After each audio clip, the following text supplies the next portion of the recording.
बड़े भाई ने कुछ पैसे छोटे भाई को दिए और बोला कि ये लो, ये पूरे 1 लाख रुपए हैं।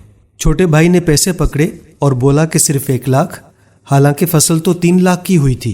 बड़ा भाई बोला कि हाँ, फसल 3 लाख की ही हुई थी, मगर मुझे पैसों की ज़रूरत है, इसलिए मैंने 2 लाख खुद रख लिए हैं। छोटा भाई ये सुनकर तेश में आ गया और बोला कि ये कहाँ का कानून है? 3 लाख में से तुमने 1 लाख मुझे दिए और बाकी 2 लाख खुद रख लिए, हालांकि तुम्हें मालूम है कि हम दोनों बराबर के हिस्सेदार हैं। ऐसा नहीं चलेगा कि तुम 2 हिस्से खुद रख लो और बाकी 1 हिस्सा मुझे दो।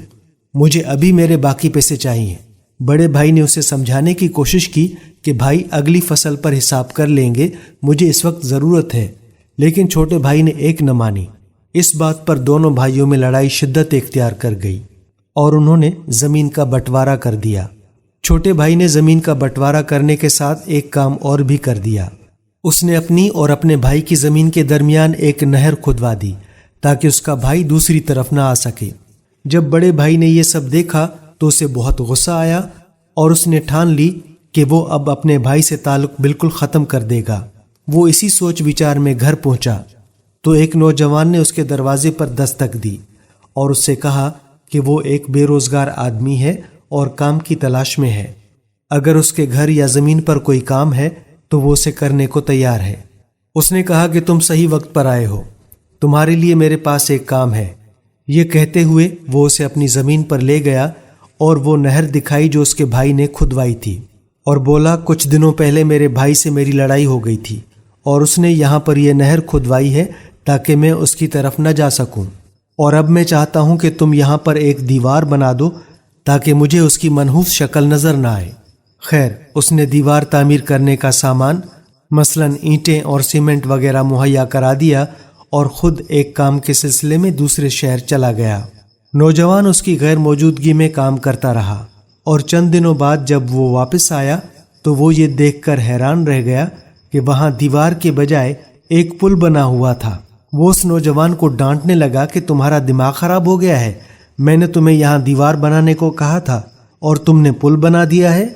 उधर उसके छोटे भाई ने देखा कि उसके बड़े भाई ने नहर पर पुल बना दिया है तो उसे बहुत शर्मिंदगी हुई कि उसने अपने भाई के साथ कितना गलत किया था, मगर बदले में उसके भाई ने इतना अच्छा काम कर दिया।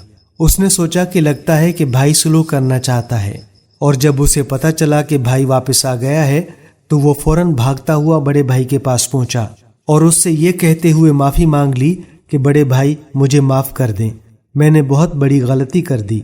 मैंने तो नहर खुदवा कर आपसे दूर रहने की कोशिश की, मगर आपने उस पर पुल बनाकर मुझे अपने करीब करने की कोशिश की। बड़े भाई को भी अपनी गलती का एहसास हो गया और उन दोनों भाइयों में सुलह हो गई। उसने नौजवान की तरफ मुस्कुराकर देखा और कहा कि तुमने सिर्फ इस नहर पर पुल नहीं बनाई, बल्कि हम दोनों भाइयों के दिलों में पुल बना दिया है। मैं चाहता हूँ कि तुम कुछ दिनों के लिए हमारे मेहमान बनो और हमें अपनी खिदमत का मौका दो। वो नौजवान बोला कि नहीं भाई, आप मुझे इजाज़त दें, मुझे अभी और बहुत से पुल बनाने हैं। प्यारे दोस्तों, हमें भी चाहिए कि हम लोगों में लड़ाई झगड़ा कराने की बजाय उनमें सुलह कराने वाले बने, और बुग़्ज़ और गुस्से में लोग एक दूसरे से दूर हो जाते हैं। ऐसे मौके पर हमें उनका साथ देना चाहिए और उन्हें एक दूसरे के करीब लाने की कोशिश करनी चाहिए। अल्लाह पाक हम सबको ऐसी नेकी करने की तौफीक अता फरमाए, आमीन। हम उम्मीद करते हैं कि हमारी आज की वीडियो आपको ज़रूर पसंद आई होगी। इसे अपने दोस्तों के साथ ज़्यादा से ज़्यादा शेयर करें, और अगर आपने अभी तक हमारे पेज को फॉलो नहीं किया तो फॉलो कर लें ताकि इस तरह की मज़ीद इस्लाही और दिलचस्प वीडियोज़ आप तक पहुँचती रहें। अब हमें इजाज़त दीजिए। अल्लाह हाफिज़।